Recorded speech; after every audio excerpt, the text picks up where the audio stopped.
So who knew the US buys all of its nuclear fuel from Russia? Russia. Who can believe it? I had no idea till I started researching this subject. You can imagine Mr. Trump's face when he found out. I mean, I know Mr. Trump likes Putin, or at least I think he likes Putin, but beholding to Putin's another matter altogether. You can just imagine the story, can't you, in the White House? So where do we buy all this nuclear fuel from? Russia. Are you serious? Where else can we buy it from? Well, we could buy it from China, Mr. President. I bet Trump had a meltdown. Being beholden to Russia and China, not American, is it? It's just not American. All credit to Trump, whether you like him or not, he did something about it. He put $700 million up to recharge the nuclear enrichment fuel generation sites in the US. And, you know, all well-being to Biden, because when he came in power, he didn't just chuck it out because it's a Trump idea. He added it to his Inflation Reduction Act and put some extra money into it. So it's now up to, you know, it's getting towards $3 billion now available to restart nuclear fuel enrichment in the US.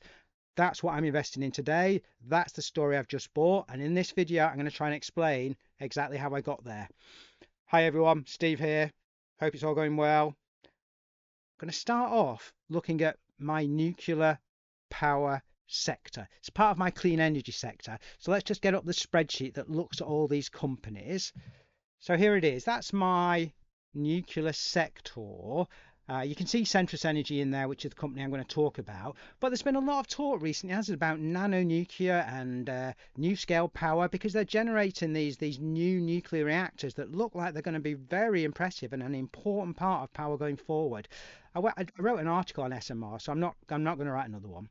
However, nano nuclear kind of sounds interesting, doesn't it? When we let's have a quick look at it. I actually interviewed one of the key guys at Nano Nuclear, a guy called Professor Farnham, who is a visiting fellow at Harvard at the moment, and he's a professor at Cambridge University, and he's the guy designing or leading the design of their nuclear reactor. Had a great chat with him, and he allayed a lot of my fears.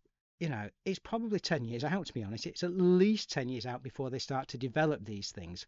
And so when I started to look into nano nuclear, this is Simply Wall Street on the board. I often use Simply Wall Street. I think they just provide a great little view of the whole company. But when we go down to the people involved in this is when, you know, real alarm bells started ringing for me and just made this thing, for me, uninvestable. So let's look down. Who's involved with this? We've got this Jiang Yu guy and James Walker, who's apparently the head of reactor development. So I looked into those two guys. They're the main people. You know, Walker's getting paid 400k a year. Jiang Yu's getting paid $500,000 a year. So they're getting paid big bucks. Let's have a look. James Walker first. Checked him out on LinkedIn. There he is. Looks like a nice enough guy. British guy as well, which we quite like. And then we wrote down and look at his experience. He's currently the CEO of Nano Nuclear. He's also currently the CEO of Ares Strategic Management and the CEO of Lithium Energy Products. So running 3 companies all at once. That's the first alarm bell. Don't like the sound of it. So let's look at this Ares Strategic Management. Check them out on Simply Wall Street. This is where we start to have issues, isn't it? Look at this. This company has got 0 months of cash on hand. That's a nightmare. It's got a market cap of 27 million. But let's just roll down to this. 2 things that really freak me out. First of all, the guy's pay. He's getting paid 700,000 a year to run this company. Remember, we already know he's getting 400,000 off Nano Nuclear. There he is. Now just check this out. Look at him selling these stocks. Look at that. Constant James Walker selling of this stock. And who's he selling it to? The general public, you and me. He's dumping these shares on you and me. This company is virtually bankrupt. It's got no cash at all. He's selling his shares. They're being picked up by us. And he's trying to tell us he can run a nuclear industry. You've got to be having a laugh. Let's go back to his full sheet. The next thing that got me, check this out. 2013, he joined the Ministry of Defence straight out of university and tells us he was the lead on a project to construct a new Rolls-Royce chemical plant. You're having a laugh, and this doesn't happen. Let's check out the other guy, J.U. There he is, ringing the bell at on the NASDAQ floor. Pretty cool. I'd quite like to do that one day, but probably never going to happen, never going to have a business. But let's drill down. Let's check out this guy's experience. So what's his experience? Founder of an executive of Nano Nuclear. Then apparently his experience is he was honoured There's an outstanding 50 Asian Americans. Might be good, might not be, don't know. As we go down, founder of this, founder of that. And eventually, let's show all 12 experiences. We eventually get to an actual company he's been involved with. Takes a little while, but we do get to one. And where is it? Here it is.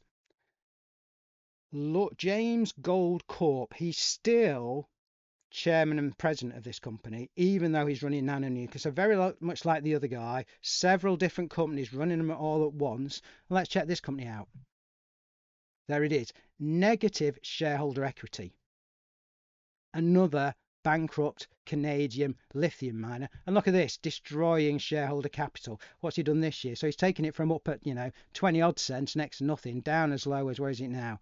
10 cents a share, destroying shareholder value. They've got no experience in the nuclear industry. And what's the chance really of them starting a nuclear company? It's very, very small. I'm not going anywhere near it. Don't like the smell of it. Don't like the look of it.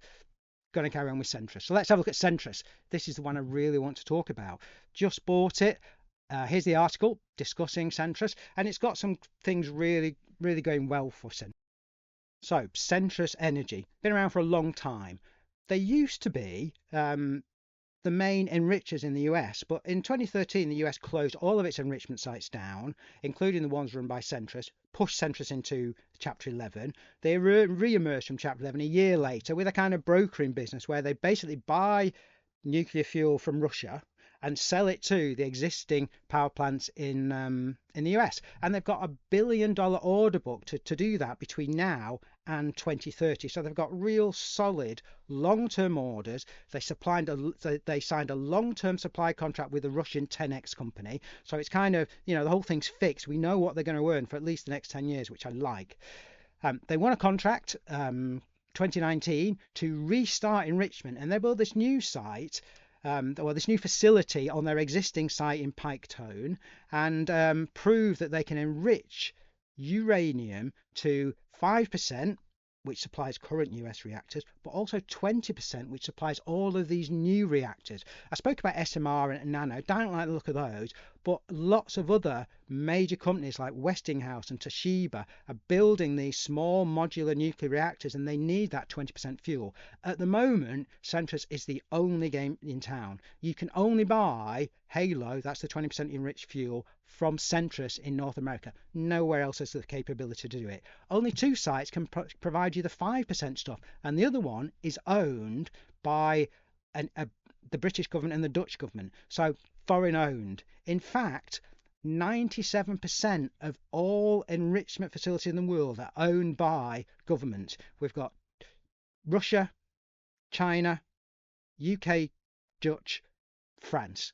97% owned by those governments. US have got nothing, but they're building Centrus up. They've put aside $3 billion to build it up. I think it's going to be fabulous.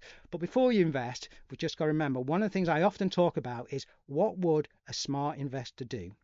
We know we want to behave like smart investors. Smart investors do not buy at the top. They don't buy hype. They don't buy stories. They buy when things are low.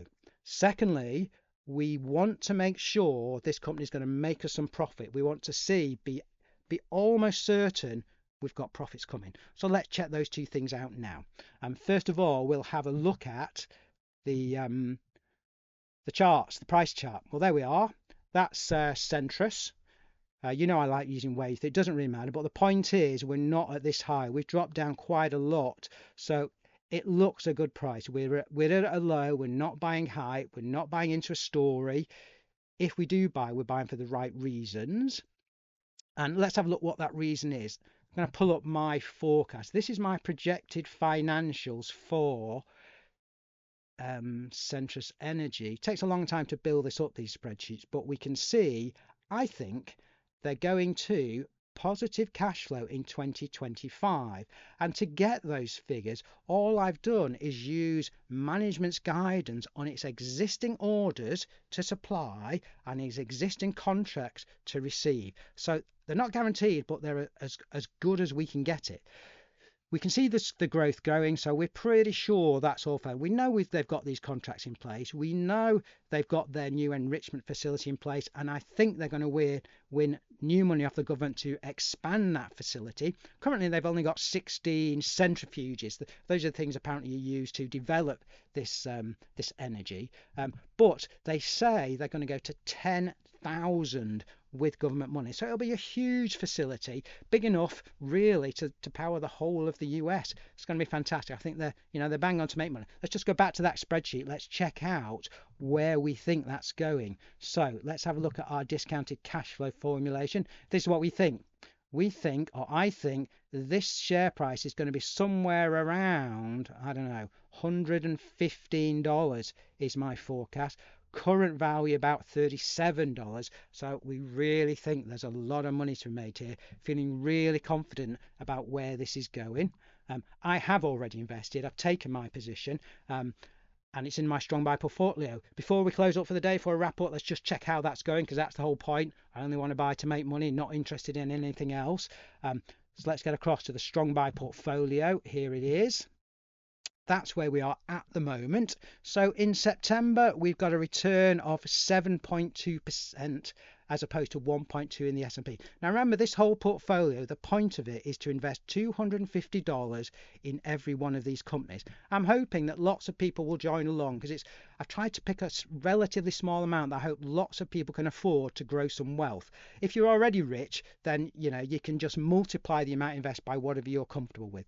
So far, I invested 338 in August, 241 in September. It will be variable depending on how many trades I can find to invest in. We can see it's the second year of operation. In the first year, we made 34%. It's kind of I've been a bit unkind to myself there. It was a lot more than 34% because we started with a balance of 0. So during the year, I slowly added new trades, and so probably made a lot more, but it shows the point. We are absolutely crushing the S&P. Let's have a look at those open trades. Let's look at the analysis of open trades. Here we go. So we've got 9 out of 13 winning, which is great, and the average win is 131, average loss is 17. That's what makes sure we're doing really well, doesn't it? It really makes a difference. And there are the shares. We can have a look at them. So we've got Bluebird, Meta, Joby, Microsoft, Luna, space company. Big win from the space company this month. Remember, I think 2 videos ago that was at minus 28%. Today plus 69%, absolutely flying. There's the new Centrus down the bottom, 3%. Obviously it's only 3 days old, so we can't expect too much from it for the time being. We expect it to wobble along a little bit. Happy to take a bit of a down on it, as long as this big green gain column here stays higher than the loss column. I'll feel pretty comfortable. So that's it. Bought Centrus already in the portfolio. Hopefully it's going to do well. We don't expect immediate returns, as I said, and I can't guarantee we're going to get this 9%, 7% all the time. Oh yeah, should just mention, this is not investment advice. This is what I'm doing. It's just a diary of my performance. My wife's a lawyer. Not been saying that enough. Apparently I have to say it a lot, so I will do. But Centrus, we love it. We've bought it. We think it's going to do really well, and I hope you decide to join along with us. Thanks for your time. See you all soon.